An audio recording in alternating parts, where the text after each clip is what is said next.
బెండకాయ లేత బెండకాయలండి, పావు కిలో తీసుకున్నాను.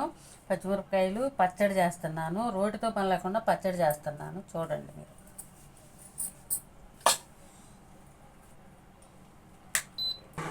నేను 3 స్పూన్ల ఆయిల్ మిరపకాయలు వేస్తున్నాను. జీలకర్ర, కరివేపాకు వేగాయి తీసుకున్నాను. ఇప్పుడు కొద్దిగంత ఉప్పు చల్లాను, మగ్గుతీయాలి ముక్కలు.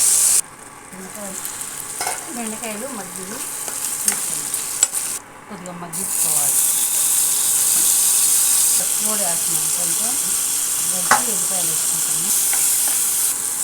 చింతపండు నానబెట్టిన చింతపండు అండి, కూడా వేసి కొద్దిగా మగ్గాలి. సరిపడా ఉప్పు వేసుకుంటాను. ఇప్పుడు టమాటాలు కూడా మగ్గాయి, వేడేసి కలుపుకోవాలి. ఇప్పుడు బెండకాయ ముక్కలు, పచ్చిమిరపకాయ ముక్కలు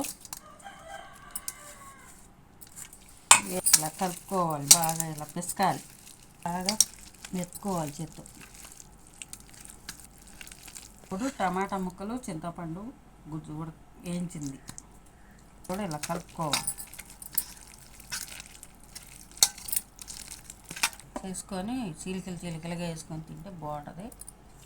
అట్లా కలుపుతాము. రెడీ. బెండకాయ టమాటాతో పచ్చడి చేశానండి. రోకలతో పని లేకుండా చేత్తోనే కలుపుకునే చట్నీ ఇది. చాలా రుచిగా ఉంటుంది. మీరు కూడా చేసుకొని తింటుంది. కామెంట్ ద్వారా తెలిపండి ఎలా ఉంటుంది.